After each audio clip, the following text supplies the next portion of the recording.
The views and opinions of the hosts and guests are their own and do not necessarily reflect the views of the management and staff of Guardian Radio.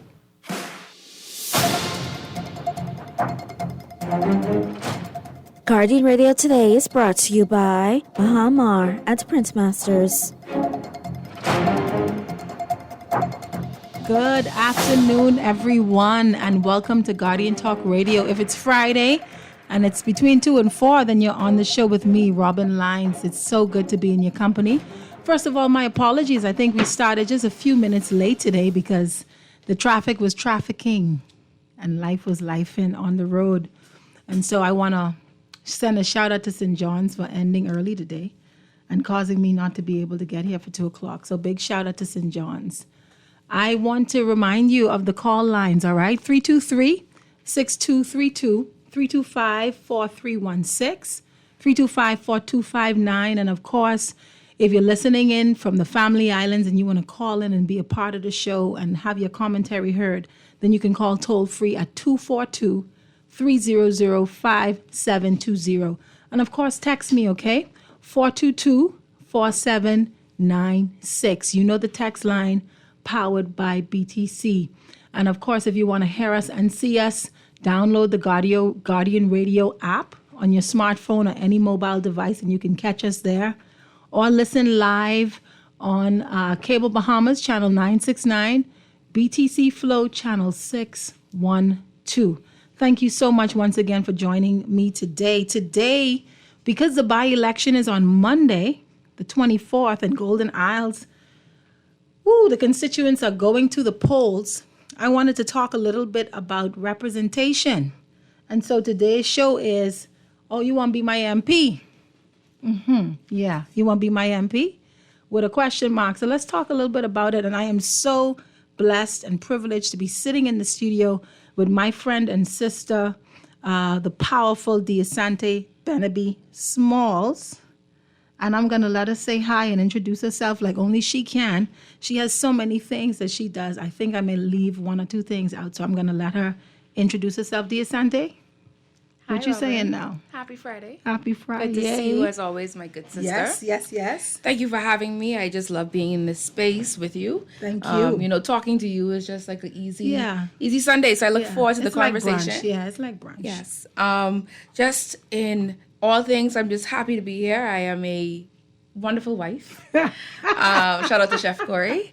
Also, I am an entrepreneur. I'm always excited about our businesses in the restaurant space, marketing space, communications. I am a lover of people in all things, and I'm a community engaged person through my sorority, through my church, through all things. I'm an advocate for mental health. Just this past Tuesday, I held a mental health talk, and so I was really excited about that. And I'm always engaged, always working, always busy, but always being productive and purposeful in all that I do. I'm always excited about women and girls, especially about the advancement and empowerment of us through business, through community, and through sisterhood. And so I'm excited, as always, to be here. Shout out to my sorority sisters of Alpha Kappa Alpha Sorority Incorporated that are tuned in. There you go with it now. I'm always excited to share in these spaces that allow us to talk about the advancement of our country. So thank you for having me. Thank you for being here. Thank you so much. And listen, you start with I'm a good wife. So double shout out to my good brother, Corey, in Oasis Bistro, chefing it up and doing his thing. So if you want to eat good today, tell Corey I send you, okay? I ain't saying I could do nothing, but let him know anyway. But I want to talk. You heard what I say. So you want to be my MP. And I want to talk a little bit today about what that means because, like I said, we having a by-election on Monday. And we are in the season. A general election has to be called on or before September 16th of 2026. So we are less than a year away from our country deciding who is going to govern us and how important that question is. And a lot of people ask this question, well, what qualifies somebody to run, to be a member of parliament? And to be honest with you, constitutionally, the requirements are very minuscule. As long as you're 21 years or older, you are a Bahamian citizen and you are of sound mind. And when I say sound mind, I use it loosely because, rumor has it sometimes we have people who nominate and they may not be, but, undiagnosed. But if you are of sound mind, 21, Bahamian citizen, You got I think it's $400 to pay your nomination fee, and of course, meet the nomination prescribed criteria in terms of having your paperwork in order, properly notarized, and all of those stuff. Submit, and you are good to go on the ballot. Whether you are part of a established party or an independent, that is your right. And that's male, female. Listen, we don't have any kind of distinction in terms of gender, but that's all you need to be. Yep. And how do you feel about that? What do you think about that? Is the bar too low? I think as a Bahamian, constitutionally, I think it allows us to not create barriers unnecessarily. However, I think our parties then need to do their work. I think it should require us to do a bit more. I think when you represent a party, you are representing that brand, their core values, their history, the things that they stand for. So you should be able to have a selection criteria that aligns. So if you are talking about the advancement of our country, there are other things that you might want to put on that list. Just thinking about that, is it that we need to put more restrictions on being a member of parliament, or do we need to put more restrictions on cabinet ministers? Because of the level of portfolio they have, the accountability, the management of a big budget, the type of policies they're going to usher in. Is it that we need to do more at that level? Is it that we need to redefine, I think, what we are expecting in our members of parliament, and then align those criteria? Because we have a criteria in our own, When you go door to door, when you see people come forward, you would see people have their own notion of what their MP should have or what their candidate should have, and they judge it and they compare That's those right. things. Absolutely.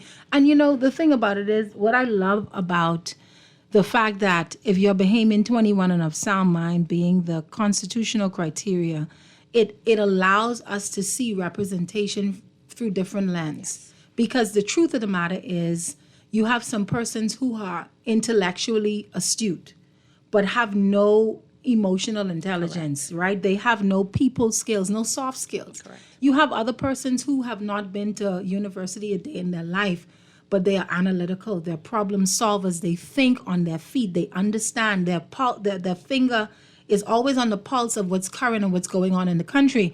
And you ask them any question and they can give you an intelligent response. They understand.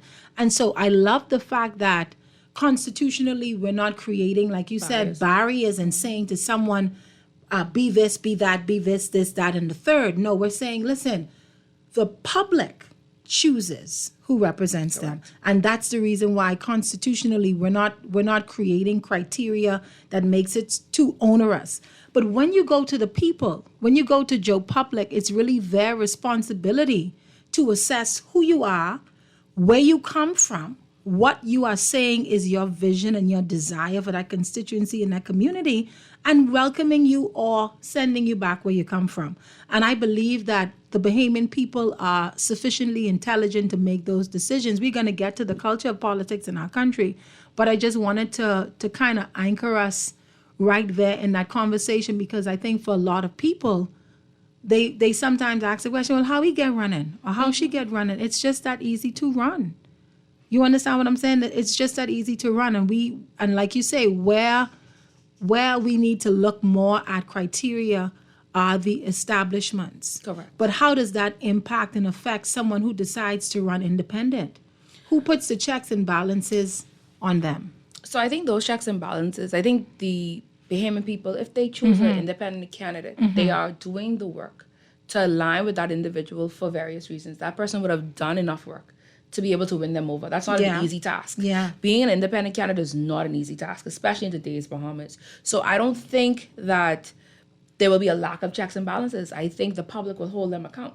However, I think when you represent an established party, that work has to be done before you present them, because you have a little bit more credibility. You have a lot more that's weighing on this, but you're also carrying the weight of that established party. So what I mean is, I'm not saying, again, from an educational standpoint, what I'm saying is, are you familiar with the area that you're in? Are you knowledgeable? Are you strategic? Are you able to develop the programs? And are you able to put forth policies? Where is your position on certain things? Are you able to articulate that? Yeah.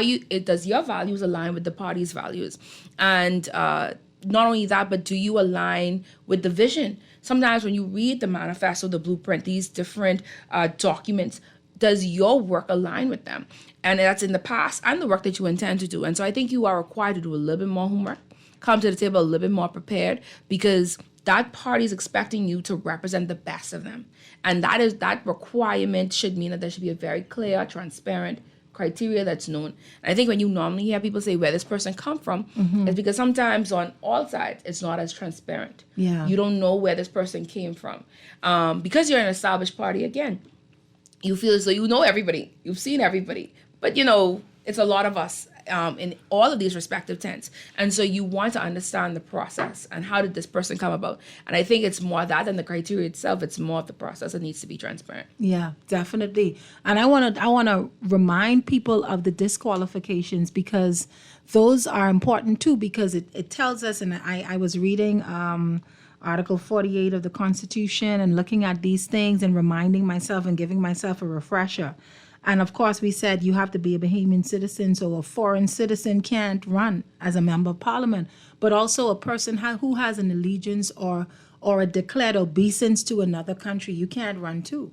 Correct. Right? So we have to look sometimes even at the dual citizenship, because that is an allegiance to a foreign country. So that may be a question: should someone who has dual citizenship want to make a bid for a member of parliament? I think some of these things came to the fore when Ryan Pinder ran, if you remember that, and it was quite a discussion about the nuances of his citizenship in the Bahamas and maybe having citizenship elsewhere. So that was interesting. Bankruptcy is also one that disqualifies you as being a member of parliament, because of course that's an honorable place. And so of course, if you have not been able to properly manage finances to the tune where your debt exceeds your capacity to pay, you've declared bankruptcy, that disqualifies you as well. Serious criminal offenses. So if you have a death sentence, if you've been sentenced to imprisonment of more than a year, disqualified. Okay. Holding certain public offices. Exactly. So being judges, in the armed forces, correct. Judges can't do it. If you're a sitting senator, you can't run as a member of parliament. Of course, you can't hold two offices. I see that came up with Senator Darren Pickstock even before he nominated people. Like, hey, listen. And of course, he understood that, and that's why he resigned prior to his nomination. But also, if you are an official in the process, Correct. If you have any kind of influence over the electoral process and systems, you're not qualified to do that. Or if you've been found guilty of an election offense. So let's just say a person who has previously ran to be a member of parliament has been found guilty of interfering or trying to hinder or influence the outcome of an election and has been charged before a court of law.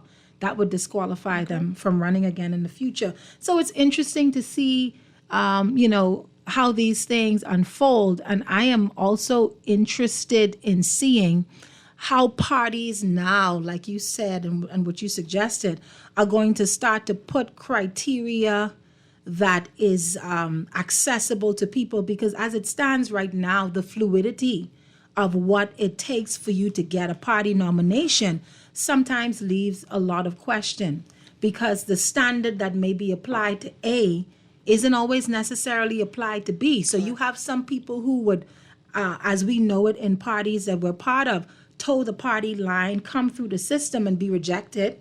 And then you have persons who would have no affiliation with the party whatsoever and simply make an application of interest and then come to the fore. And so when it comes to party structures and systems and how important that is to ensure that we have the best representation, what do you think about that? Should parties be obligated to stipulate, when we look at members of parliament, these are the minimum criterion that we look at that individuals should possess if you're saying that you want the party's backing as you make a bid to represent constituency? Most definitely. I think going through the process myself, just being the critical person I can be at times, I think just being observant of the process. I think expanding the application, what does that entail? What does that look like?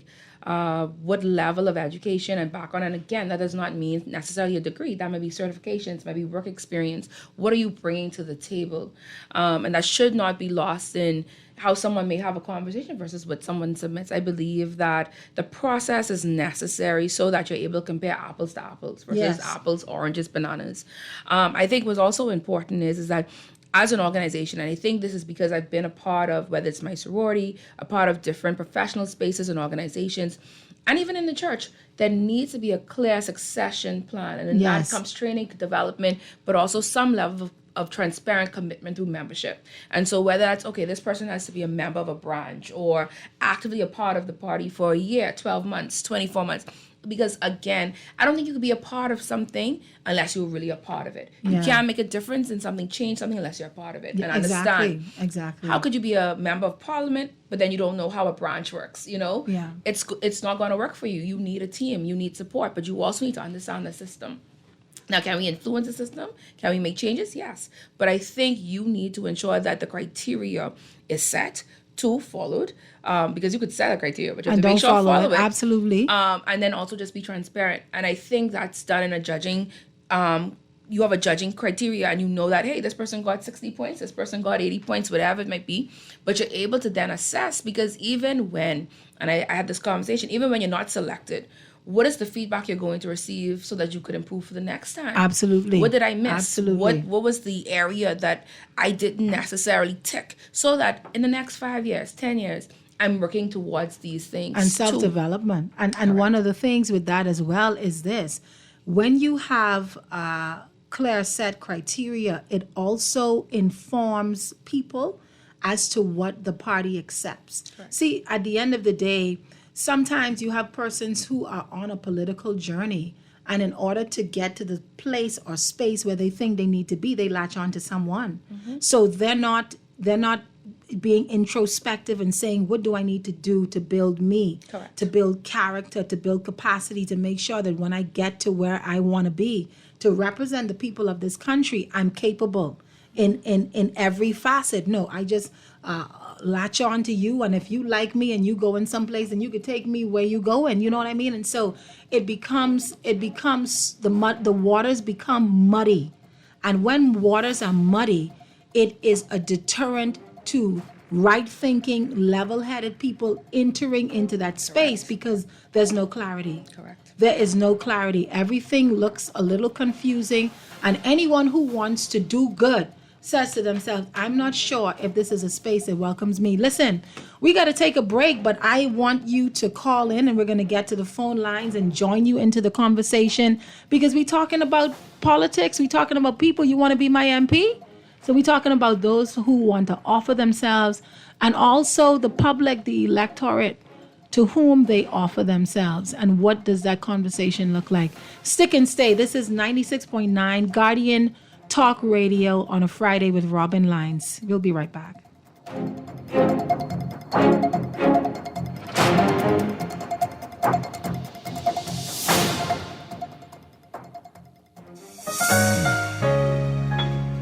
This holiday season, give yourself the gift of a fresh start with a personal loan at Fidelity. You could win refreshing prizes like a luxurious spa day, John Boat gift certificates, a cruise for two, and more. Make that move to a fresh start today. Call 356-7764. Promotion ends December 19th. Fidelity, we're good for you. Step inside the John Baptiste Jazz Club at Baha Mar, where the rhythm of the islands of the Bahamas meets the soul of New Orleans. Every night, the lights dim, the music swells, and the air fills with that unmistakable energy, the kind that makes you close your eyes and just feel. Savor signature cocktails, curated small plates, and live performances from world-class musicians, all in an intimate, artfully designed space where every seat has a story.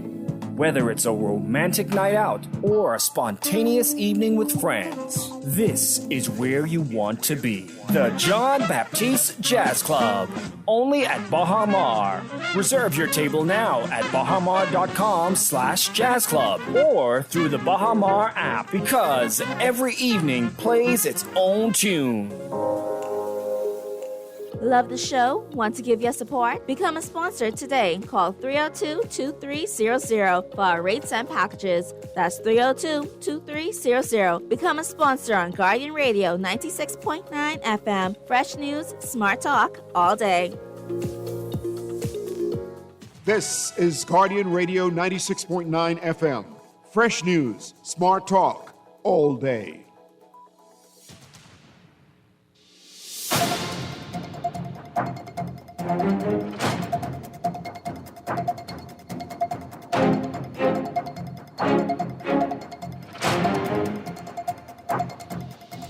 And we're back. Thank you so much, everyone, for sticking and staying. You're on 96.9 FM, and this is Guardian Radio Today on a Friday with Robin Lyons, and I'm sitting with my sister, Diasante Benabi, and we're talking about politics. We're talking about members of parliament. We're talking about expectations of the electorate. We're getting into all of it today. So call the phone lines and join the conversation. I know someone has been on hold for quite a while, and I want to get to that call. 323-6232, 325-4316, 325-4259. Family Islanders, you're not left out. 242-300-5720 or text 422-4796 and join the conversation. I want to take this call. Caller, you're on the air. Hey, great, how you doing? I'm good. How are you? I'm okay, and you? Hey, just a quick question, right? Actually a statement. Being an independent candidate, right, is one of the most difficult tasks there is in politics. The reason for that is, right, you have to find your sponsorship, right, and it's difficult to find sponsorship based on the fact that you're unable to garnish support or back, say, for instance, back contracts for individuals by donations. Second thing, right? You're talking about, sorry, independent hon. individual, right? Oh, you're talking about independence, okay. By being an independent individual, right? I'm not saying that we're shallow as voters, right? But let's just be realistic. An independent candidate cannot give out contracts. You agree with that or you disagree with that? And a lot of us basically work 5 years straight off of government contracts. We eat for 5 years, then we starve for 5, basically. So that would be, this is your response to why someone who's running independent would be an unlikely person for person to vote for? Not unlikely, but it would be very difficult to get votes based on the fact that they're not able to give out contracts, issue contracts.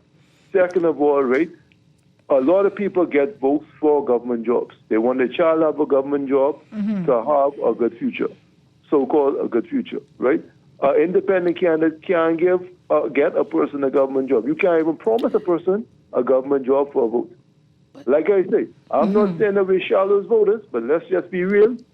People vote on candidates based on the fact for their child to get a government job. Okay, well, I appreciate you, caller. We're gonna talk a little bit about that. The caller is saying, hey, listen, people vote for opportunity. In a nutshell, that's what he's saying. The contracts, government jobs. How can you assist me if you are running as an independent and unlikely to be attached to any government unless you win and cross the floor? What do you think about that? And I think any candidate that comes forward and does not have the proper planning is on them, right? So I say that because as someone who's worked on various campaigns, I have a very serious conversation with the candidate. There's a couple scenarios that's going to happen. One, if you're blessed, you are going to win, your party's going to win or what have you, and you're going to be in a position to fully assist in the way that you've envisioned. It is possible that you will lose and your party might win. What does that look like? It is possible that you may win and your party loses. What does that look like? Every candidate that comes forward to represent, whether independent or not, should have its own plan independent of what that scenario is. What you can do. This goes back to the criteria again, right? Because I believe that you have to be able to pivot. Because even if your party wins, does not guarantee that you're going to have a plethora of jobs that you could just assign to someone. Or have access to a ministry or authority that gives you opportunity you can hand out. That's true. So you have to manage your expectations. The problem we face is that we don't have an expectation of ourselves sometimes as a candidate, as a person coming forward to do better and to be better. You have to be able to say, hey, What type of initiatives does my constituency need? What can I control? What can I influence? And you should be able to be resourceful. You should be able to have a network of individuals. No, I might not be able to give you a government job, but I do have access to The private 10, sector. 20 private sector. Absolutely. Exactly. Who would Relationships. come forward. Correct. Yes. Yes, Who would yes, come yes. forward. We could have job fairs. We could have training and development. But as a small business owner, I say to myself, what if I can't get you a job, I definitely can empower you to start your own business. I have those tools and resources. That's what my Exactly. network looks like.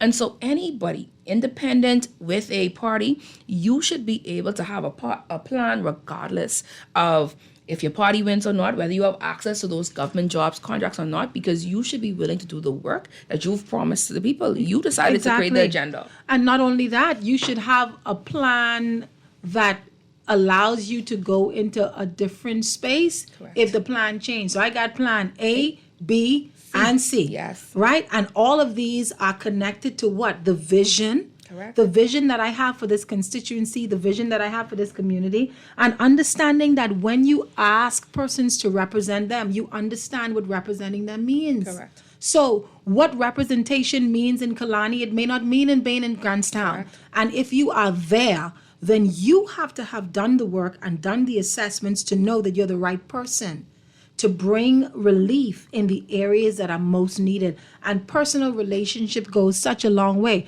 My mom used to tell me a good friend is better than money. Better than money, because relationships get you in spaces where money never could. I want to go back to the phone lines because I don't want to keep the callers on hold too long. Caller, are you there? I'm here. Hi, you're joining this How you conversation and we're talking. I'm good. We're talking a little bit about members of parliament and the expectations and what's going on. A little bit of you hear me? politics. Yes, I can hear you. You wanted to my chime phone's in? a bit low. This is a breath of fresh air because, generally we don't have conversations about the independent.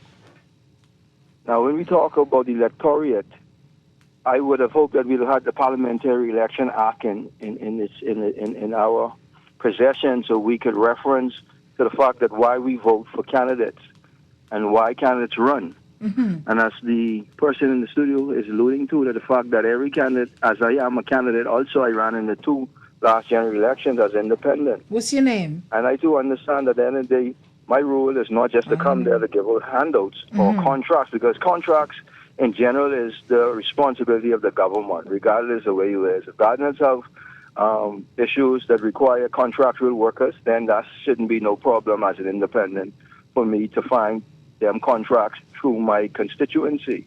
But outside of that, my job is to generate opportunities and revenues through the private sector also. Everything in government is everything.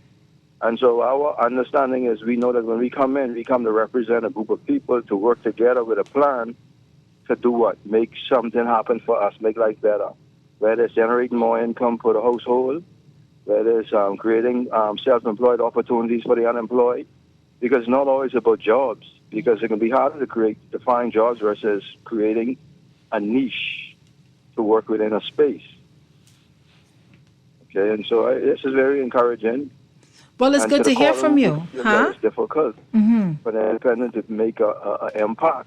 Again, we're talking about why do we vote? Candidates are being put in because they're supposed to come in and represent the constituency, not be elected, and then when they come in, the PM have more pull than the voice of the people that we represent. Interesting. Thank you, caller. We're going to take another call. Caller, are you on the line? Yes, good afternoon. Good afternoon to you. Yes, How are you today? And your guest. Independent, that our person that is running independent, they could win, but they have to be in the community and recognized for a long time. The people must appreciate them and stuff like that. If you notice, Whitney Bastian from Madrid. If you notice, Mr. Tennyson Well, who's dying now. The people that like him in Bamboo Town. So when he fall out, he could have gone back to the people, and the people accept him. But now, how long could they hold up as an independent? Sometimes we see they run, but after a while we see they pull right back up, and they maybe join up with another party. My last point is, sending someone to MP to my consistency. First of all, I don't care how long you've been inside the area. That don't move me. You could be in the area for so long, but on a do-nothing seat, you don't have a plan. I want somebody to come in who have a plan that can help that consistency and do what they're supposed to do. And I agree with you. Background check. I agree with you. Thank you. We're going to take one more call. Call, are you on the line? Yeah, good day. Hi, how are you? Yeah, I just want to respond to one of your probably 3 callers ago about the voting for contracts. So I call these people, they are selfish. They don't vote for country. It's nothing pertaining to them except their next paycheck, and they just want to vote for that.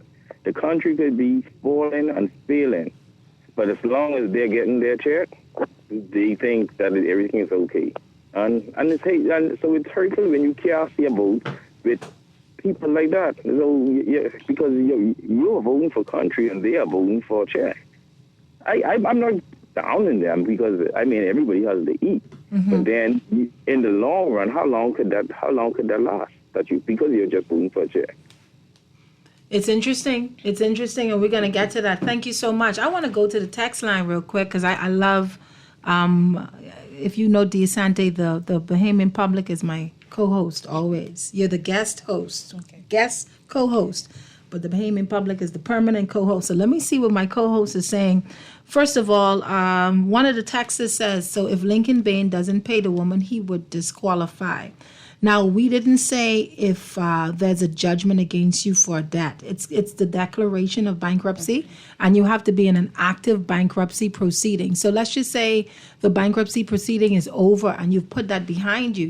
You would become eligible again. And also the same way with the prison sentence, you have to be serving a prison sentence. But if you've already served your time, you're no longer, considered disqualified. So let me just make those qualifications clear, but no. And then another texter says, what does honor have to do with bankruptcy?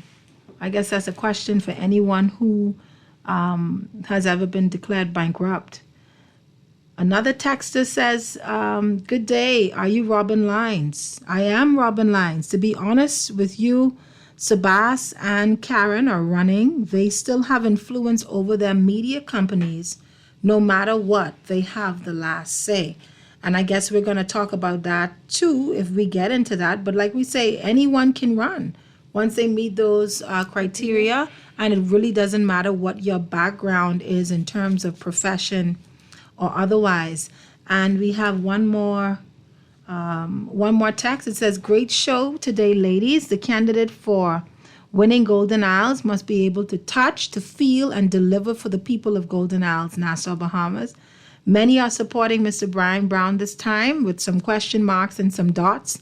They say best wishes from Grand Bahama. We are listening today. Sila, thank you, Grand Bahama. I want to give a special shout out to all of those listening on the Family Islands. I got a lot of text messages and a lot of people saying a lot of positive things about the show on Fridays, and I appreciate it. I'm very encouraged by it. But, DeSante, the way we see politics, the way we see MPs, is a reflection of the way we see what is important and the vantage point that we look at it from. And I always say, when you are talking about someone who is going to choose who they vote for as a member of parliament, their conversation lets you know how they vote and why they vote. So you can have a conversation with a potential voter, and they're either talking from a level of country, they're talking from a level of constituency, they're talking from a level of neighborhood and what surrounds their home, or they're talking about a household and what's in their home, or they're talking from an individual place. Mm-hmm. That is what drives the conversation. And sometimes you may find someone who speaks from multiple of those categories. But what they say to you when you say, I am offering myself for candidacy, and I want you to consider voting for me, because what that person says in their answer to you lets you know what they want from you and how they want you to show up. And a lot of times, what we get from people the level of conversation, sometimes the level of degradation that political discourse plummets to has a lot to do with what they hear when they go on the campaign trail. What are you demanding and commanding from someone who says that they want to lead? That is so very, very important, because at the end of the day, if I'm not a voter in Golden Isles, I can have any kind of opinion about this by-election, but I don't get to have a say, though. Only the voters in Golden Isles have a say. They dictate who stands in the House of Assembly, sits in the House of Assembly on their behalf. What have the voters said is non-negotiable? What must you come with if you're asking to be my representative? We're going to get into that a little bit more when you come off of this break, and we'll be back. We will be right back. This is Guardian Radio 96.9, Guardian Talk Radio on a Friday with Robin Lyons and Diasante Benavi.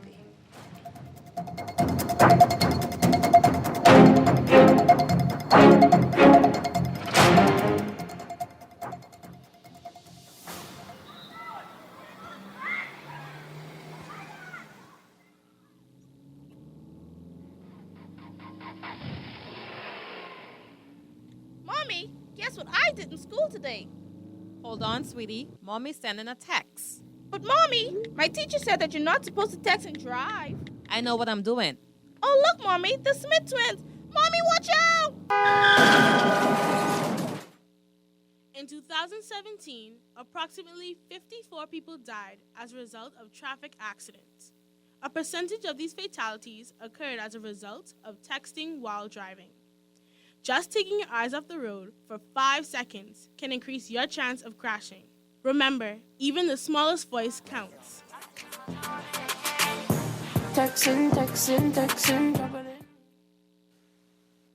Brought to you by UB Radio and Guardian Radio 96.9. The Free National Movement invites you to Rally in the Alley, the finale. We're ready for the Golden Isles edition. Join us this Friday, November 21st at 7:30 p.m. at Dignity Gardens Park. Get to know your team. Dr. Dwayne Sands, Ryan B. Brown, Deputy Leader Shannon Dawn Cartwright, and Leader, the Honorable Michael C. Pintar. That's Rally in the Alley, Golden Isles edition, the finale. Friday, November 21st at 7:30 p.m. Carmichael Road, west of Gladstone Road. Love the show? Want to give your support? Become a sponsor today. Call 302-2300 for our rates and packages. That's 302-2300. Become a sponsor on Guardian Radio 96.9 FM. Fresh news, smart talk, all day. This is Guardian Radio 96.9 FM. Fresh news, smart talk, all day.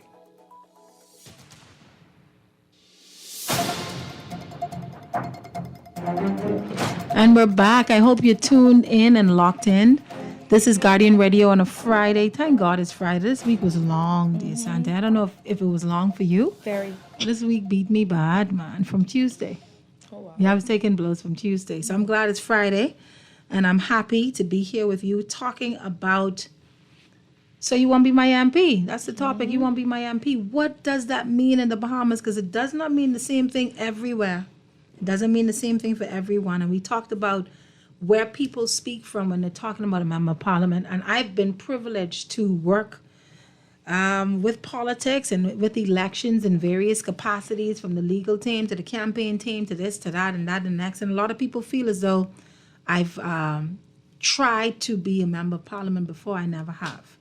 I've never made the step. Well, until now, I've never made the step to even write a letter of interest, because I wanted to exhaust everything that I could do on the outside. Because it's about service, and if I feel like I could serve over here, then there really is no need for me to go over there. That was my rationale anyway. But you know, when we talk about expectations of a member of parliament, let me tell you this this joke, right? I was doing some campaign as recent as last week. And I won't say where I was. I won't say who I was talking to, but I went to a particular door, and I was with a minister. And we started to talk, and the lady said, well, I can't talk because right now my throat dry, right? And so I'm thinking in my head, well, she just needs to get something to drink. I say, so you want us to take a minute, let you get something? She said, I can't get something to drink because my fridge ain't working. Okay, no problem. Mama, full plan. It didn't dawn on me. It didn't dawn on me yet. It ain't really hit me yet. I said, okay, well, when I went outside and I asked one of the team members, I said, do we have anything to drink, just to give her some relief? I come back and I bring 2 bottles of cool water, and she said, I don't think you understand me. She said, my fridge ain't working, so I can't talk. Now, what y'all could do for me, right? Then she just get real candid and point blank, what y'all could do for me. Listen, I step outside because I ain't have no fridge. I said, listen, no, I come here to talk community. I come here to talk constituency. I come here to talk what is needed and necessary, and what are your views as a constituent about how we get this constituency to be the best reflection of itself that inures to the benefit of the residents here. I can't talk with no fridge. But when we talk about expectations, though, what is driving the expectations of a lot of our persons who are voting when they think about someone who say, I want to be your MP? What do you think that means for them?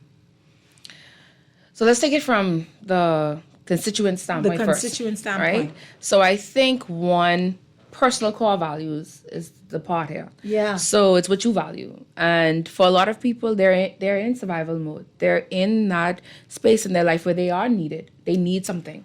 And so I have to recognize that I can't invalidate that, because I don't know what that feels like to say I don't have food or my fridge isn't working. So I can't tell them, don't ask that, And so I think you have to honor that. And I think you have to be prepared that you will meet people who have an essential real need. And you got to meet them where they are. The second thing is cultural influence, I think. Culturally, in our jokes, in our memes, in our statuses, even on talk shows, TV shows, etc., we joke about it. Yeah. We talk about the money in the t-shirts. Get that little thing. We talk about it. Yes, we tell them, we do. Open up the bag, all these different things. I've never seen the bag. I never even, listen, I didn't know there was see a the bag. bag. I never see no one who see the bag. Jesus, where the bag. But there's this grouping, and I mean straight across all political divides, that speaks of this community or this experience with the bag. And so I say that because culturally there are people who give me, not because they have a need, but because they have a want. There's greed, because they see others getting, they assume others are getting, and so they want it as well. And again, we continue to perpetuate that in our conversations. And then I think it's just pure experience. I think there's an experience from a standpoint. So I grew up where my Grammy was a stalwart. Yeah. And so for me, that's a beautiful experience. For some people, whether their family members are stalwart, a trustee, has been a part of these various established parties for so long, they don't feel as though they were treated well, or they didn't get what they thought they should have gotten. They're not indoctrinated at all.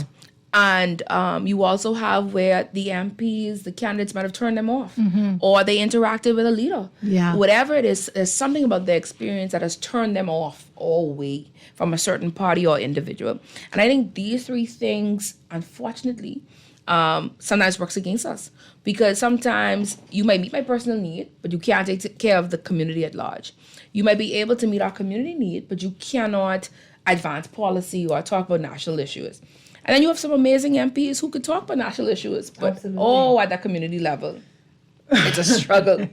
I think that for me, when I evaluate an effective member of parliament, I think it's someone that understands immediate needs at that individual level, who might not say, I have a fridge for you, but can say, hey, how can I empower you to empower yourself to get a fridge? I recognize you have a need. There might be where you have a network where you can access food and money and these things. It might come out of my pocket, but there's Great Commission. There's other entities that have established support to get you started. How can I connect you? The second level of that is that you should be able to have a vision for your constituency, and you should be able to within yourself have a standard. So even getting on the ground, you should know, okay, people are going to have a need, but I know within myself, I'm not handing out money. I'm not giving people these things. That's not the level I'm going to play from. Exactly. And you show up every day in that truth. And what you realize is that sometimes I find that the Bayman people are testing you. sometimes I believe that they want to see where you stand. What is your standard for yourself? Where are you? Where's the respect that you require? And so I think you within yourself have to make that statement.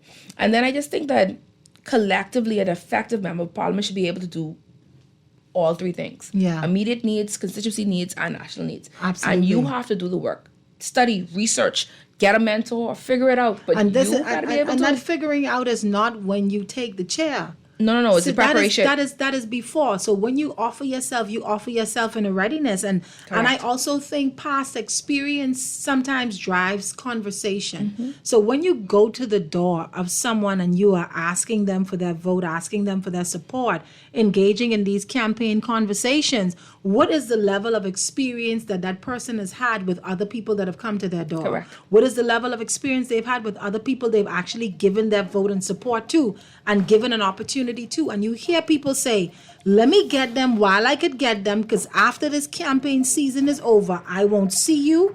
I won't hear from you. This kind of concentration on me and my needs is temporary. And as soon as the election is over, then so are these conversations. And I think that is where the conversation ought to start, because see, it's almost like if I will hug you different if I don't think I'll ever see you again. I'll talk to you longer if I think this is the last conversation we're going to have for a long time. What is my experience and what kind of confidence do I have that this won't be the last time we talk? We'll be right back. We got to take a little break. I believe that we got to get some news, and it's the top of the hour. It's 3:00. So please listen to the news and stick and stay, because I want to get back to the phone lines, back to the text lines, and really join you into this conversation. So you want to be my MP? Let's talk about it.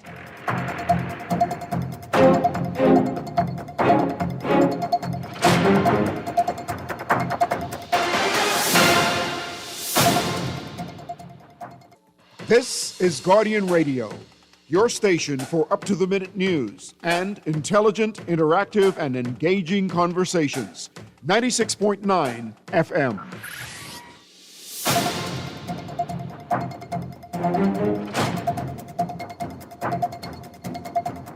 And we're back. We had to get some news. You got to know what is happening in country, around the country, and now we're back. If you're tuned in, this is Guardian Radio 96.9 FM, and you're tuned in with me on a Friday. This is Robin Lyons in your company. Yes, Robin Lyons in your company. A lot of people say, are you Robin Lyons? I mean, the Robin Lyons. I don't even know what that means right now. That means a lot. That means That's a good thing. heavy. I'm like, the Robin Lyons. I'm The. like, yeah, I guess so. It's it's me. Me is the. And I'm sitting with my friend and sister, Diasante Benabi, and we've been having such a Diasante small. Let me just drop the Benabi one Chef time. Corey. Corey, I am so sorry. I apologize. Okay, don't shot me on the pasta. I apologize.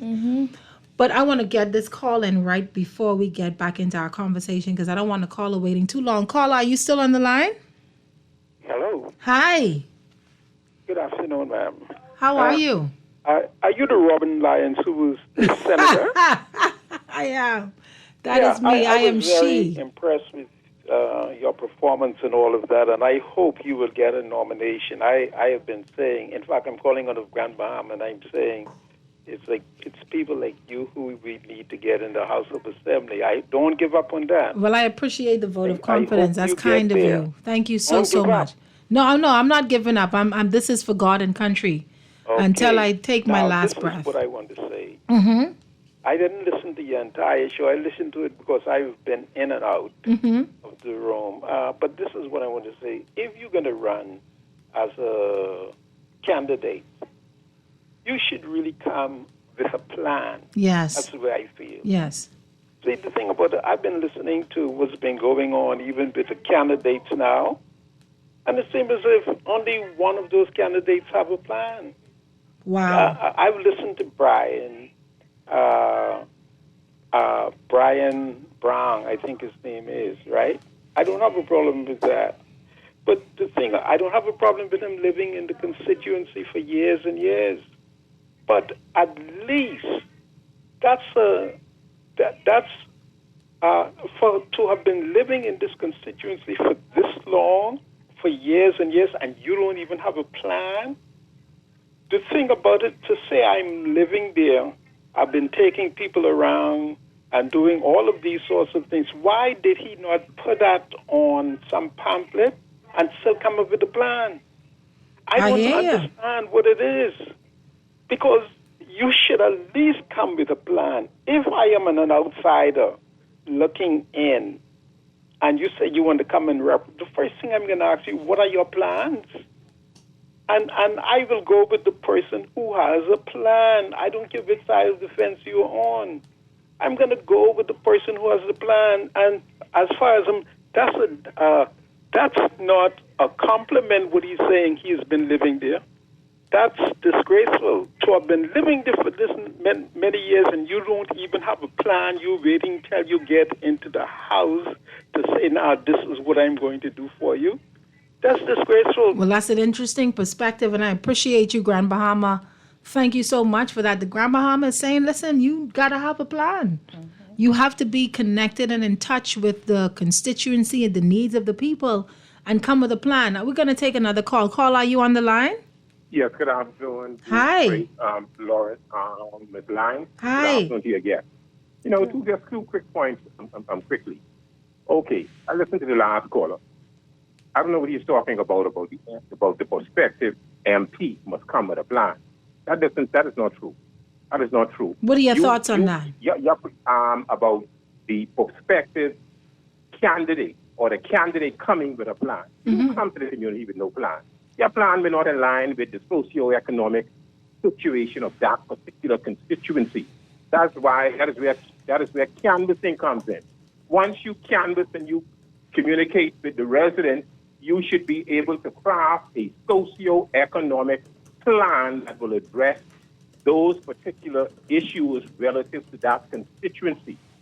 Secondly, if I were an independent, you can be the most powerful person in the Parliament of the Bahamas because if that independent understands the rules of the House and the functions of the member as a member of Parliament, they can do wonders. For example, the Speaker will have to adhere to the rules in the House because for years they haven't been doing so. They've been allowing these candidates, these members of Parliament, to give speeches in Parliament.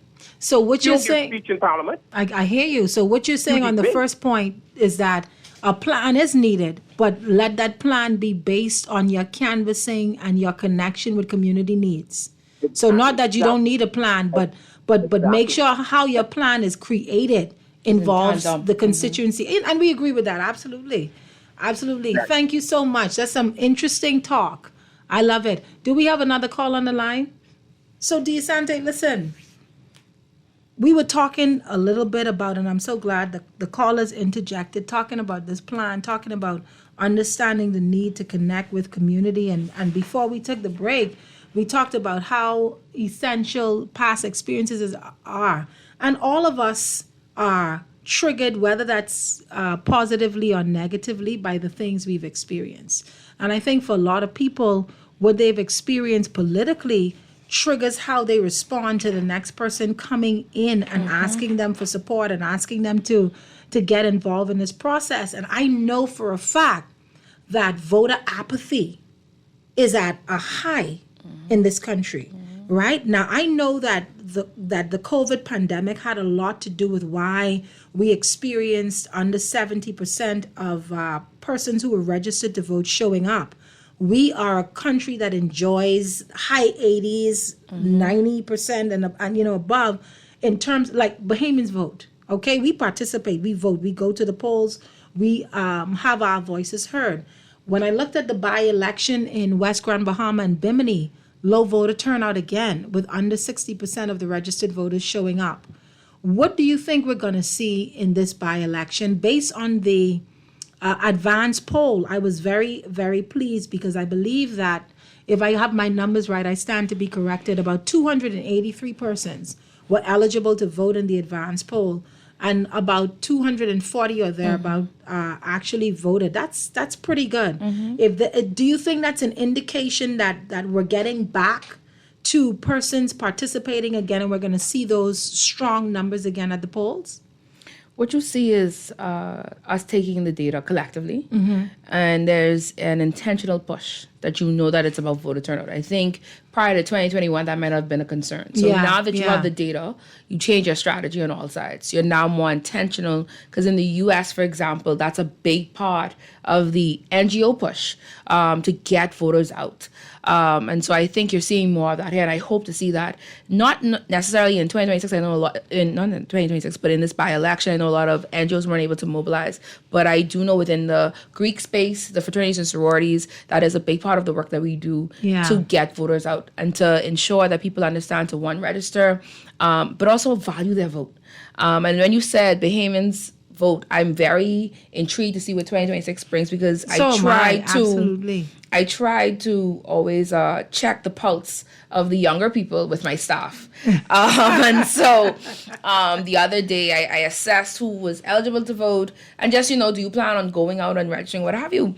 And the number of individuals so removed from, or is not as interested in the process at all. And so I think the reason for that is that there is a generational shift, because we've not passed on the importance of voting. You talked about it. You said my Grammy was a stalwart counselor, and what that means for Grammy to be so entrenched, right? So entrenched in this political activity and her participation in it.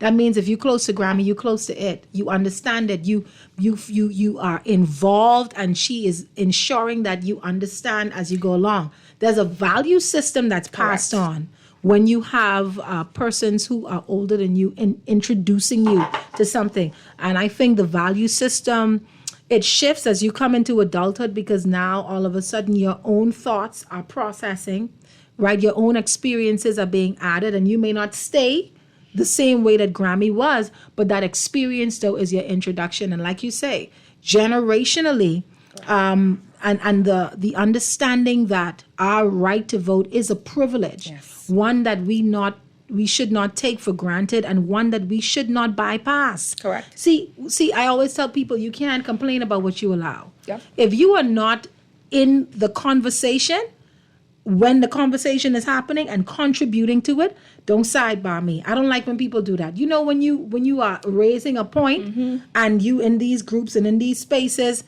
you talking, and sometimes you fighting by yourself, then someone will sidebar you. Boy, I agree with you. Look here, don't play. Definitely don't agree. text me. Definitely don't call agree. me. The route and over. You wasn't standing with me. What you sidebarring me for? But it's just like this, right? I think, one, beyond my grandmother being a stalwart, she valued the voting process. Yes. And so yes. she made sure that was something we valued ourselves. So she said she doesn't care if you go for the general election, by-election, or referendum. Every time there's a vote called, that is the one time that you as a Bahamian citizen have the opportunity to have your voice heard. And so I want to encourage that. The second thing is, I think, is that we just have to ensure that people see the fruit of that vote, though. I think people have to remember they have the power, whether it's to choose, whether it's against, but they are able to continue to add their voice to the process. Like you said, when you elect a member of parliament, at that time your voice is king. That's it. But as soon as that happens, there's not enough to hear from you, to lend voices, to lend ideas. And I think a lot of times people want that. People want to be included. That's it. They want to be valued. That if I give my MP a suggestion, they might actually consider it, not brush me off or look the other way. People want to be heard and included. And isn't that what representation is? How do I say, and it's for me, even as a lawyer, as counsel and attorney, when I go into the court and I say I represent the claimant, the defendant, the respondent, the applicant, whomever my client may be at a time, my representation is based on communication. Correct. There has to be instruction given to me in order for me to represent. Correct. And so members of parliament, I feel anyone who stands in parliament and say, I stand on behalf of the good people of, and the good people of ain't see you and ain't hear from you, you lying. You ain't stand on behalf of them. Right. If I come to court and me and my client are at odds, or we have not had the proper communication, or I am not properly instructed, I tell the judge, I am not positioned to proceed today. I need an adjournment. I need some time. Why? Because in order for me to represent you, I have to understand. I have to understand the need. I have to understand the ask. I have to ensure that what you say to me, I've given you guidance. I've said to you, I understand what you feel, but these are the parameters in which the law will keep us. That exchange is so vital, so critical, so important. And members of parliament ought to, be fixated on making sure that they stay in touch with their constituencies. Like, you don't get lost in the work and lose sight of who put you to work. I work for you. Correct. So and you, as someone who runs a small business and has employees, you know how important that check-in is. How important it is to have these weekly or bi-weekly meetings where you just touch base with them and feel their temperature. And sometimes it may just be a wellness check that I may do with the few people that I work with in different spaces. How you doing? Are you okay? Because I know that what's affecting them affects their work. So you understand what I'm saying? But this all goes back to the experience, The right? experience. When we talk about selecting our candidates, are we asking them their past experiences with leadership and management? And so, because again, if you are thriving as an effective manager, like you say, you know how to do the touch You know points. how to do it. You know how to do the meetings. You know how to report. You know how to communicate. You know how to be held accountable. And you know how to intervene. Correct. Because sometimes problem-solving skills require your intervention. But this brings me to a point that we talked about off the air when we talked about preparation and the access to training and the access to capacity building. If I am someone who says, you know what, I feel as though I have something to offer and I want to be a member of parliament, maybe not today, but someday, where does someone like that go to learn, to glean, to feed? Correct. And I think, so for me, in an ideal situation, I think we need to establish a training unit for that purpose. Yeah. As members of parliament, local government, cabinet ministers, these key leadership positions, because you need to understand how government works. Exactly. How does the process works? I know for a lot of people it can be frustrating, but as someone who's worked in government a few times, understanding as simple as the requisition process, because that looks so different in the private space. It really does. Understanding how laws work, policies, how do you even position these things? How do you propose? And how does your boards work? How does your committees work? We have to ensure that we are preparing the next set of leaders. When we talk about succession planning, a lot of times people keep talking about timing. For me, it's not just timing. It's timing, training, and development. Exactly. Because we could say, okay, you only have limited terms, but in that time, are we developing the next group? Are we training the next group? And so I think we need to establish that, and it's necessary because if I want to run, my only training should not be within the political landscape. Exactly. Because if I'm only going to my party, what happens if I don't know which party I want to be a part of yet? What happens if I want to be an independent candidate? Where do I go for the training and the information? And not just that, if my network is specific to politics, then how do I do what we talked about? How do I reach outside of government to bring relief to the people that I want to represent? You know what I mean? And so being someone who is well-rounded, being someone who is intentionally well-connected, because sometimes you have to put yourself in spaces in order to learn how these spaces function. And someone coming out of the private sector into the public sector with no understanding of how it works, that culture shock alone can be extremely discouraging. Correct. Because you may be of a mindset, mentality, view, and character where you like to jump in and get it done. Government is not to jump in and get it done. How do you stop yourself from getting discouraged and exhausted? Because government is about it's the slow burn and it's about endurance. Yep. If you want to get something done in government, you have to be able to endure, to pivot around the bureaucracy, to understand relationships and do what is necessary to get what you need to get. And articulate done. a vision. Absolutely. I think, Absolutely. again, being in the public service space at 3 points of my career, I think when leaders succeed, and I'm not just talking about ministers, when you talk about directors, managing directors, etc., is when they're able to articulate a vision and they're able to do so in a way where they bring you to the table. Absolutely. So it's not I'm just telling you what to do, but this is what we are going to do together. And you know what works as well? People like to jump onto moving trains. If you have a train that's parked, eventually it's going to be a train that's empty. You can come with an idea, you can come with a vision that is so robust it just bursts off the pages.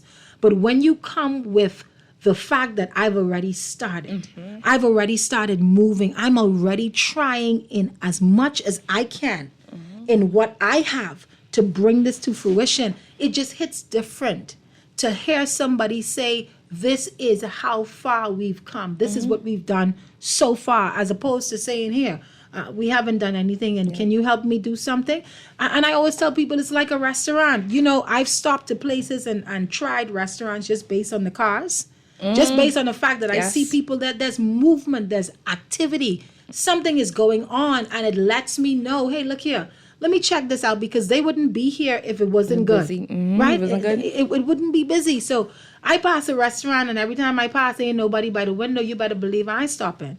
I ain't gonna be the first fool, right? So we need to be about acting. Yes. We need to be about doing. And listen, where there is vision, provision will come. Provision will absolutely come. And so, you know, it's interesting to talk about all of these things and to see, I guess, how far we are sometimes from that. When you talk about vision, how far we are from that, because I'm a little suspicious of someone who has all of the answers when they want an opportunity. I believe if you really believe in something, if you are really for community, there should be a history of your community activity. I believe if you are really for a cause, then this should not be your platform because you are seeking opportunity. I don't trust that very much. And I know how people are, but for me personally, your past is almost more important to me than your present, because I know you are here looking for my vote, looking for my support. So where you are is of little relevance to me. I really want to know where you come from.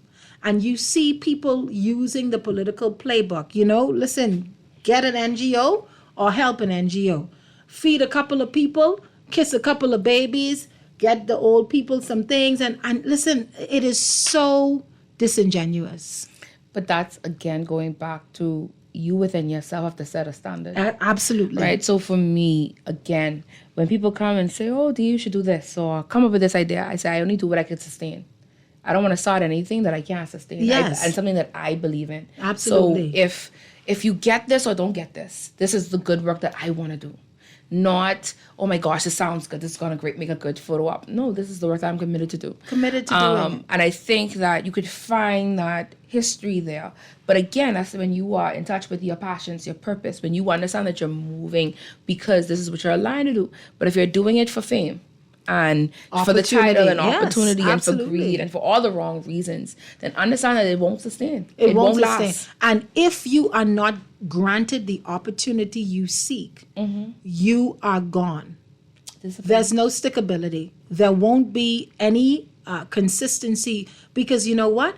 Your heart isn't in it. See, but when you are doing something for love of people, when you're doing something for love of country, you could get knocked down 100 times and get back up again.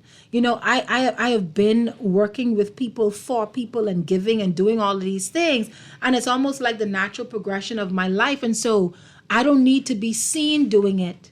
I don't need no one to compliment me for doing it. This is just who I am. It's a part of who I have become.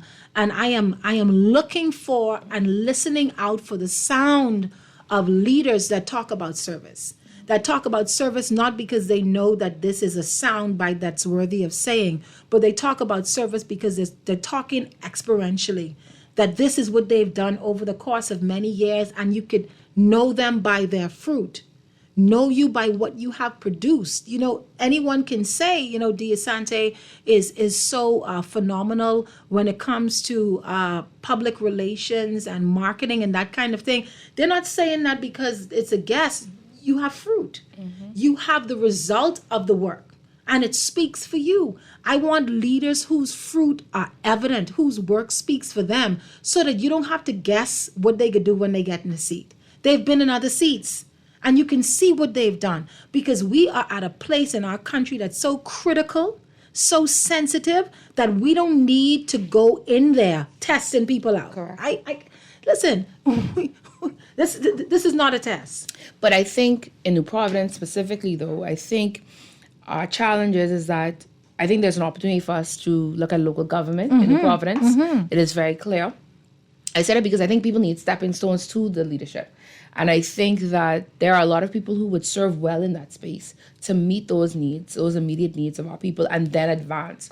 And I think even with, when you look at member of parliament into a ministerial post, I think sometimes we move too quickly with some appointments, because are you ready? Are you able to manage being an MP and a minister. And I think some of that, again, comes with very clear leadership development. But that goes back to how do we foster that? And one of the ways that I think we foster that is in term limits.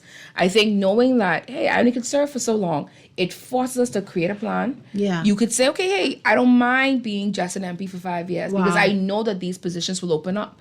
But sometimes you are such a rush because the opportunity is now and you don't know when this window is going to open up again. Yeah. I think term limits, very clear vision, a path to leadership is also important because if I could be a local government, and then I advance to an MP, then I advance to a cabinet minister, then I know my path.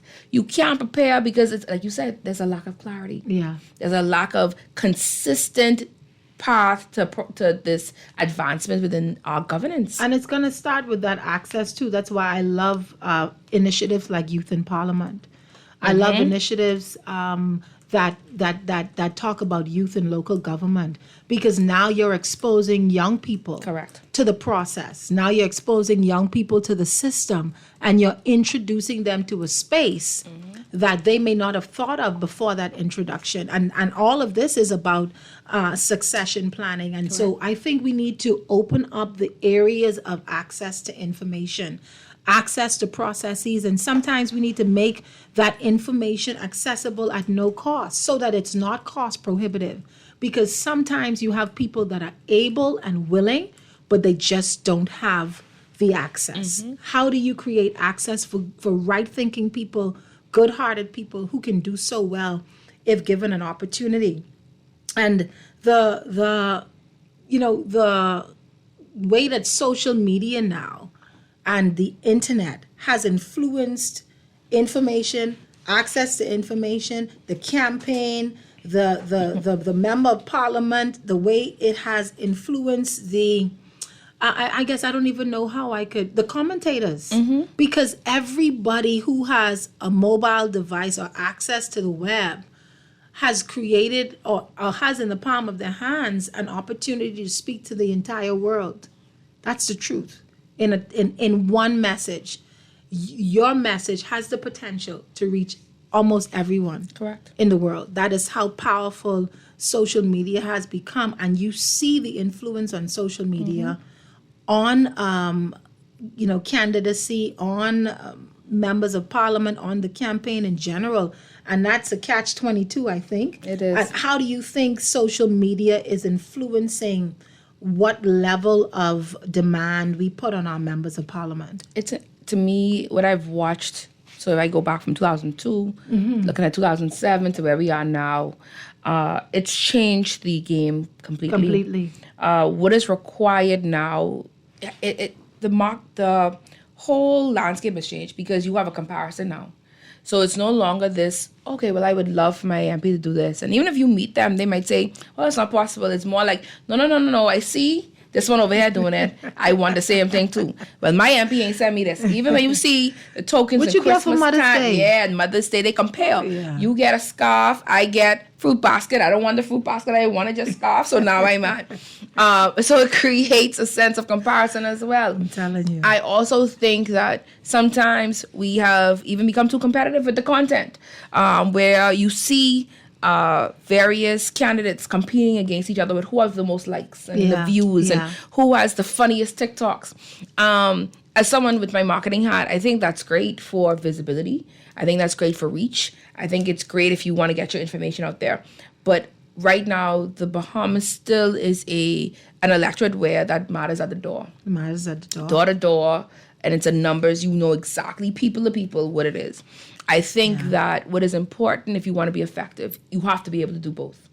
And if any member of parliament, any candidate that focuses on one rather than the other, they will not do well. Yeah. So if you only focus on the ground game and not digital, you're going to lose. If you focus on digital, not the ground game, you're going to lose. Yeah, because absolutely. what you find is in the comments, one, the people who are always on the ground but not digital, we don't ever see you.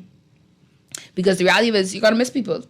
I'm to work, I'm to school, I'm about whatever, but at least I can go on social media and find you. If I can't find you there either, to me, you aren't around. It's the footprint, and one of the things I love about social media is that it gives you access to kind of developing a better understanding of who this person is who says they want to represent you. Because listen, once you have a social media footprint, you don't get to erase that. Not like that. You understand what I'm saying? But you do get to control it. Yeah, you could absolutely control it, but it gives people an insight that they didn't have pre-internet. Correct. You know what I mean? Like getting to know people, you had to get in their space. But now I can listen to what your thoughts and views were 10 years ago and see how you have evolved in your thoughts and views and you know, listen, whether you've backpedaled, whether you stood 10 toes down. But what I am always very cautious of is that we're not creating monsters who simply respond to what's trending,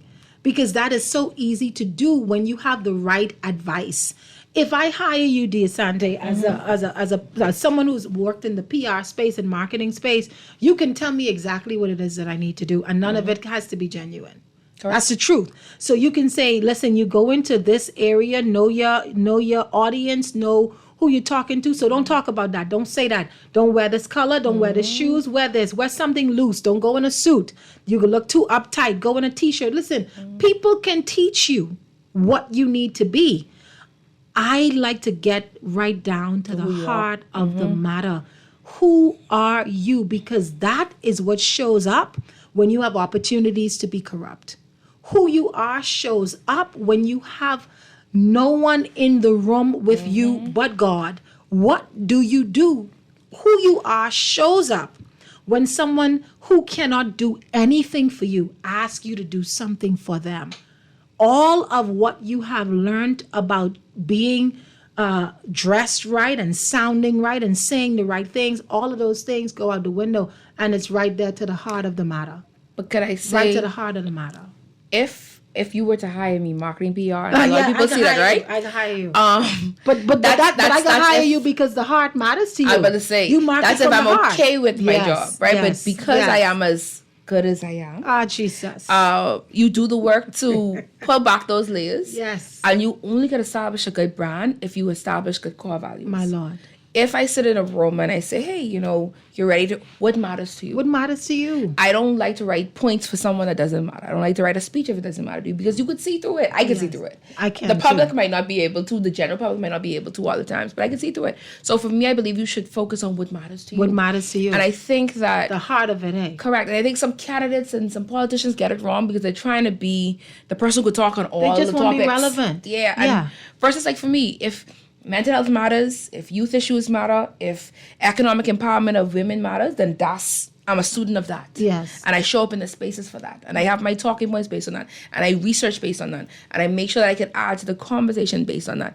You won't see me more so talking about farmers or agriculture.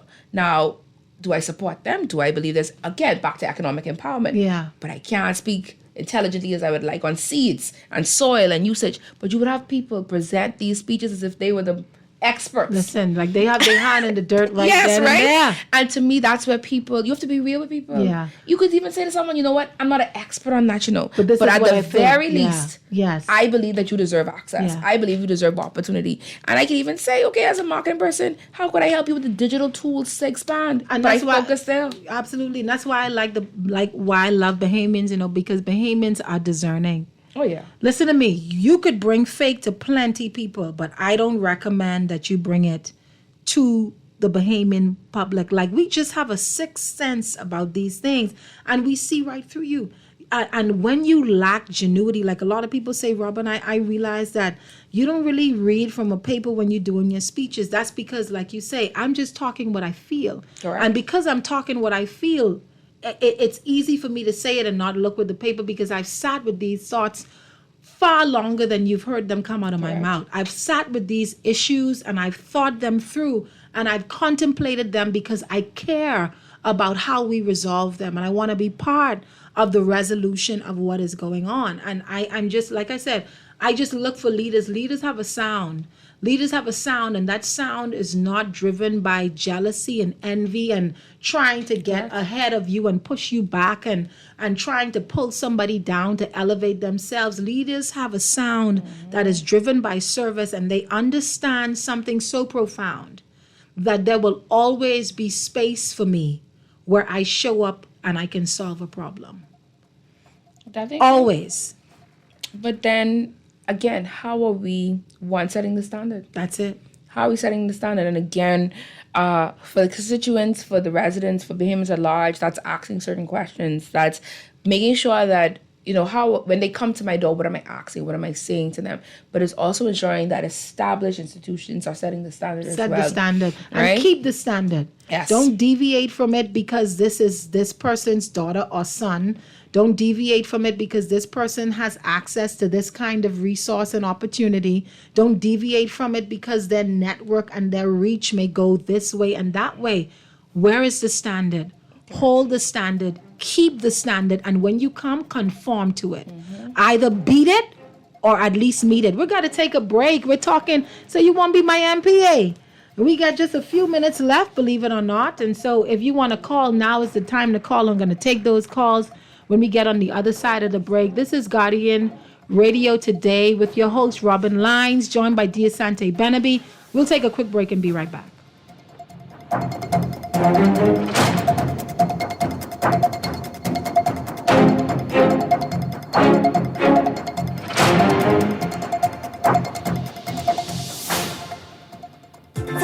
Reliable and impactful printing services, look no further. Let Printmasters bring your masterpiece to life. We stand by our quality products that is second to none. Our affordable pricing and friendly, efficient staff makes Printmasters the ultimate choice for all your printing needs. We can deliver any type of printing services, from banners to booklets to business cards. You name it, we can print it. Let Printmasters bring your masterpiece to life. Located in the Nassau Guardian Building, telephone 302-2361. Join the Bahamas Heart Association for its inaugural golf tournament, proudly presented by Visa and Fidelity Bank on Sunday, November 30th at the spectacular Royal Blue Golf Club. Every swing brings hope and healing to young hearts. Gather your team and play with purpose or make a donation. Tee off for tiny hearts, because every heartbeat deserves a chance. For more details, contact the Surfing the Sassoon Heart Foundation at sassoonheartfoundation.org. Girl, Junior just showed me Bella Boy in his phone. What you mean? He take picture of that good for nothing boy? Shh, you don't want Bella here. You say that. You know she always say that's my good child. So what he doing in Junior phone? Oh, he there because the police looking for him. He on their wanted list. Wanted persons in your phone now? Yes, child. And when police want to find anybody quick, after something happen, they can send pictures direct to your phone. Go to Google Play or App Store and search for Crack Crime Bahamas. Then pick install and it will go straight to your phone. There is also a section on missing persons. Yes, girl. Everybody needs to get this app so police can tell us right away when these people go missing. Just like an alert system. Yes, it has numbers for Crime Stoppers Bahamas, so you can call and nobody knows it's you. Call directly to Miami and give the information without giving your name or anything about you. I tried the other day, and when I hear Junior and his boys talking about where they hide those guns, I walk quick round the corner and call that number. Call 328-8477 from Nassau or 242-300-8477 from the Family Island.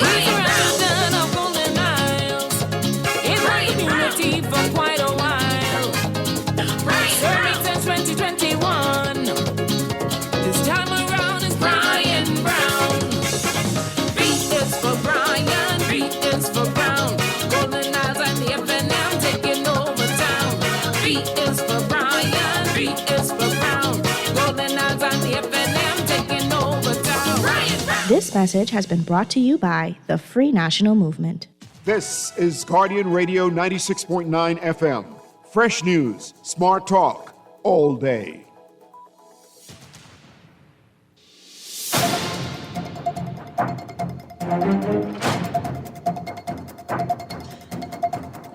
And we're back. Thank you so much. Listen, I just love having conversations with intelligent people, especially intelligent women. I always leave from those conversations feeling so inspired, so empowered. And so today has been a treat for me to sit with my sister and friend, Deasante Benaby, and talk a little bit about politics. And the topic has been, so you want to be my MP? With a question mark. And we were just, breaking that down and looking at what that means. And truthfully speaking, dear, it means something completely different if you're a woman who wants to be an MP. And so, we only have a few minutes left on the show. The time has gone so fast, but let's talk about that. I'm proud of you because as a young woman, you've put yourself forward. I saw you on I think that was Eyewitness News, or you did an interview. You did an interview with one of the news outlets, and you were talking about your bid to be a representative in Parliament this particular time and this upcoming election. And what do you think drove your desire to do that? Why was this time the right time for you? So for me, I think you have to be self-aware and always spiritually grounded. And so for me, I know that God was nudging at me that this was the time for me to apply. I've not gotten the green light yet whether or not it's my time to run. Yeah. Right? But I know it was my time to put myself forward. Yeah. A lot of times, personally, you find yourself in the shadow a lot. Always saying, oh, it's not my time. Let me just do the work. Yeah. Let me stay behind the scenes. And I know that in this particular season, God is telling me to step forward. Wow. And I'm allowing him to guide those steps. And I'm trusting that whatever the outcome is in alignment with him. But I had to be obedient in this season. Absolutely. But it's also given me a lot of insight. And, again, like I've been on that space of preparing someone for candidates meeting and doing the interviews and helping them with their you've had letter. a unique experience. Yours is not like the typical person because you've worked in the political space. You've worked on campaigns from an individual level. Yeah. And when I say individual, I'm talking about the candidate. Yeah. You've worked on the national level and party. You've worked in government, right? As an employee, as a contractor, all of these different things. And I know that has shaped a lot of what you know. And so you've entered into the game definitely not as a novice, even though this may be your first time applying. You're definitely not new to this. Do you find that there is a different expectation of you as a young woman saying, I believe that I have something to offer? Most definitely. I think in different conversations, whether it's making sure, I remember when I was the chair of our youth arm, I was told, hey, by this time get married. Wow. I missed that memo. I need to try. Right? So that was that pressure, and luckily I didn't fall into the pressure. But nonetheless, at that time, I was told, get married, have children, blah, blah. In this particular season, I was asked a lot about, how much kids I have, and I don't have any kids at this time. And so navigating those questions. I also think, people try to assess your personality different. As a woman in any leadership position, you have to be kind and nice and bubbly and friendly and all those different things while still being intelligent and decisive. And so striking that balance. So again, self-awareness is key. I think that even how we present ourselves requires a lot of work. Absolutely. I think that, when we show up, you have to get all yourself together. It's a glam squad required compared to the men. Sometimes they just throw on whatever. And that's all they have to do. Yeah, but we are held to that, and you see it because you see the comments when women show up. Absolutely. You see they talk about the hair, they talk about the glasses, appearance the nails.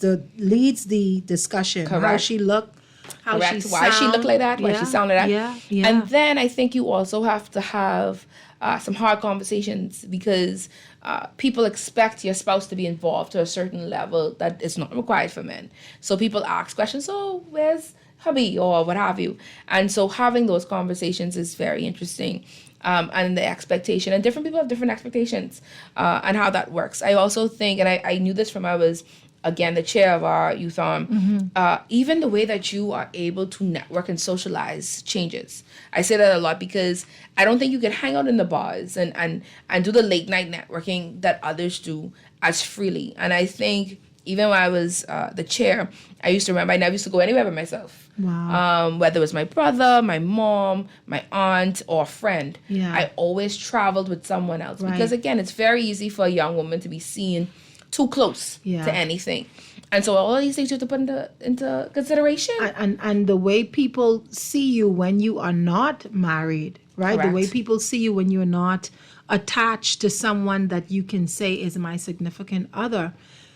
A lot of times when you are put in spaces, you are tested the way men are not tested. And men in politics will test a young woman in politics too. You know what I mean? Like I've had to tell people, don't whisper so close in my ear. Like don't hug me like that. Don't be inappropriate. And I've had to be okay with verbalizing that you are crossing my personal boundaries. And this is a place where I feel uncomfortable. My male counterparts have not had to encounter those kinds of conversations. Sometimes it may get too late and I'm in a space and only certain people are left, and I know it's time for me to leave. Why? Because I know that if I don't leave, then by morning my name is attached and associated in a way that I don't want it to be associated. So we're constantly having to be aware of who we are, where we are, who's there with and us, how it looks. yeah, and how we are nonverbal communications, and you laugh too much with this one, that's a problem. You laugh too little with this one, that's a problem, and it becomes very tiresome, and that's why I always tell people that's why you need the sisterhood, because you see, if like you said, you don't go to places by yourself, and there should be a network when it comes to women navigating spaces where we know the standard is different, where we know that we're held to a different level of account, then I should be able to be your sister in that space. If I see you somewhere that may be compromising or may have you uncomfortable, I should be able to slip right there and say, hey dear, you good? And give you a way out, give you an exit that allows you to leave there with dignity, without making a scene, without causing any kind of disruption. We have to know these kind of social cues so that we can coexist and support one another. And one of the things that always comes to mind when it's women, do you think the culture of our politics is a deterrent for women? Because listen, as nasty as it could get, it gets. As below the belt as people could go, they go, and they go too far sometimes. And do you think that is something that has deterred women from wanting to enter this space? I think women are deterred for numerous reasons. Yeah. One, I don't think we have the patience or tolerance for the foolishness.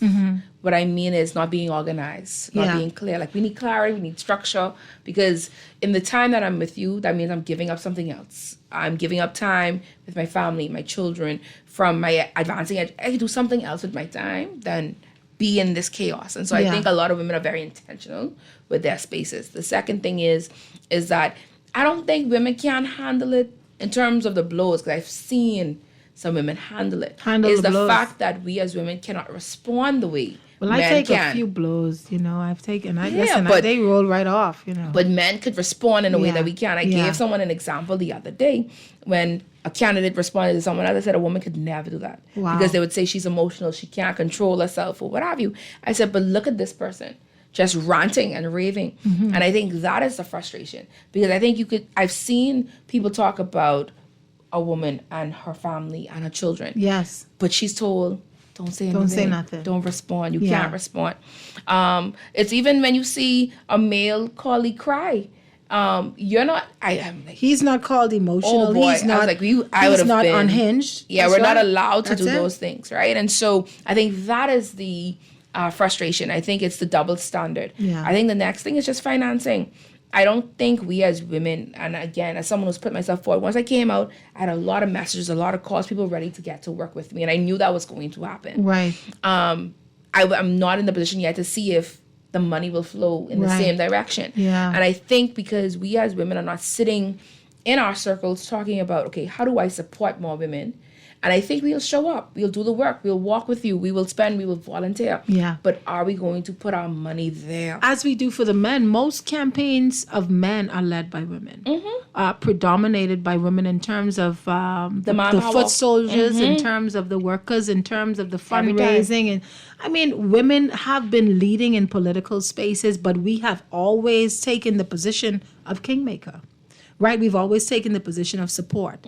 And now more women are stepping forward and asking for support. And I think when it comes to campaign financing, a lot of times the circles that money flows in, number one, we don't have invitations to.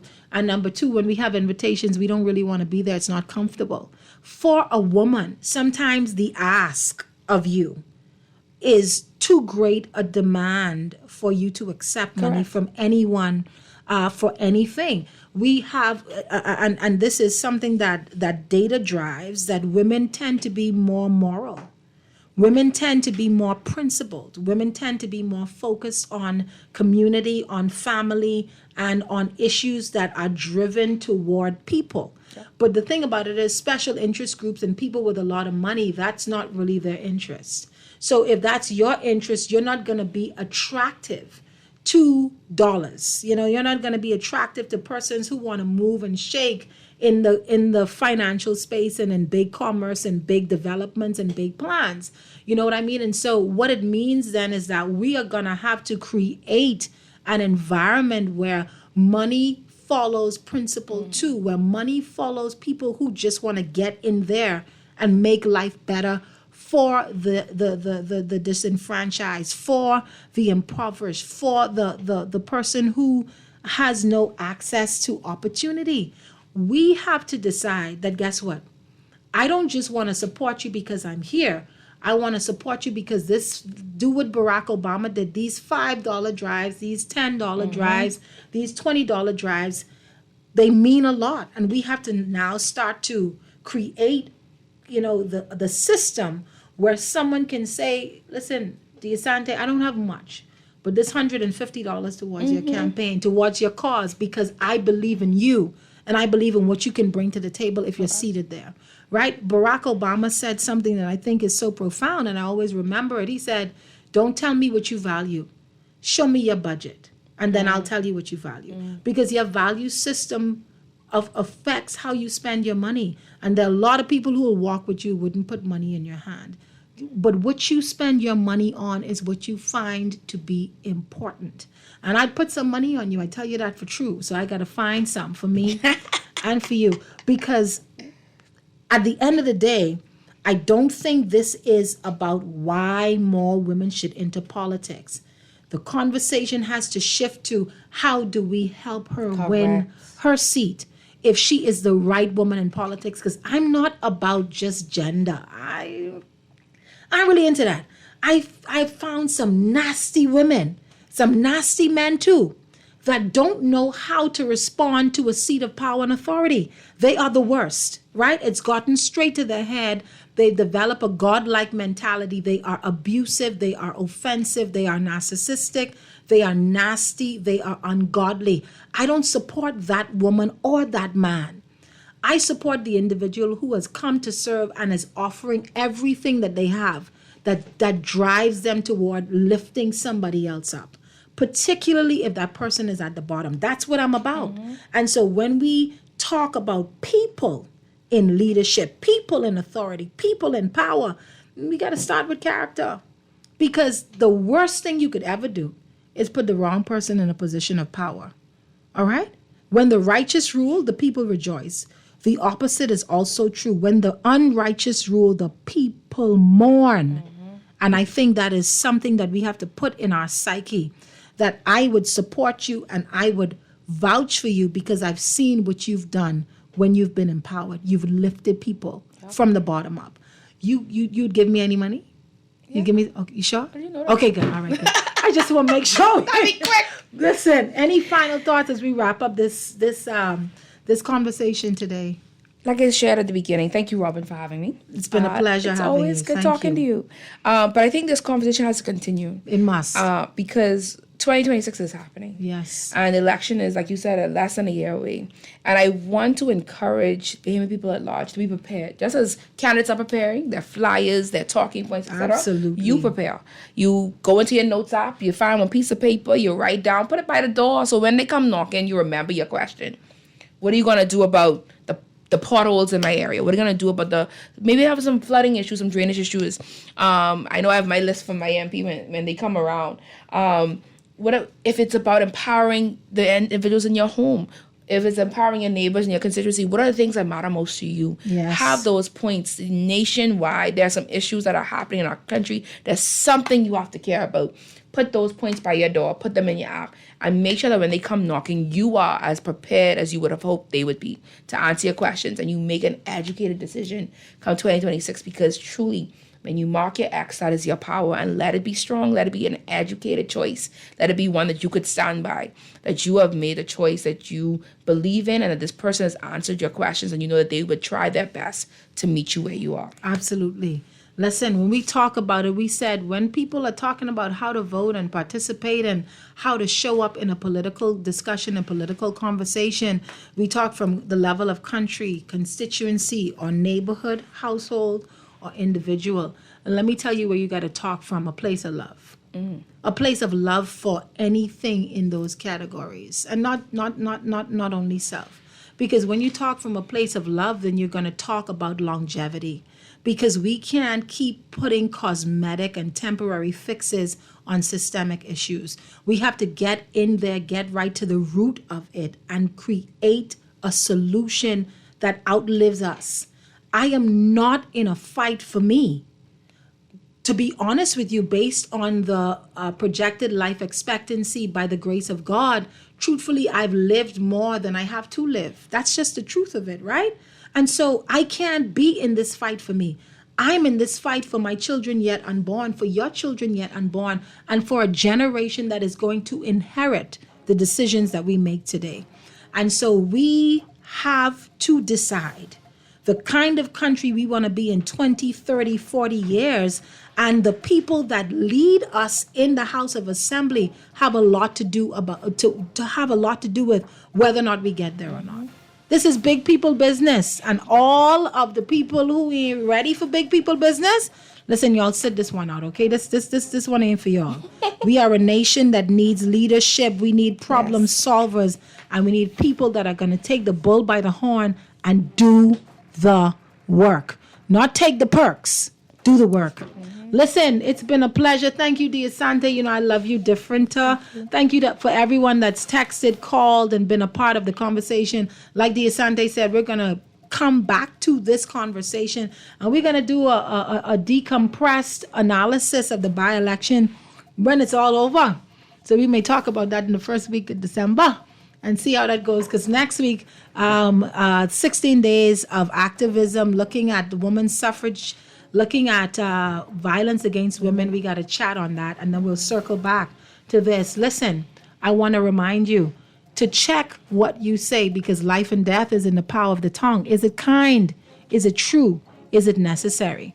And if it's not all of these things, then don't say it, so that when you speak, something comes alive. You've been chatting with me and sitting with me, Robin Lines, on a Friday. I'll see you next week, same time, same place, by the grace of God. Have a blessed weekend, everyone. Take care.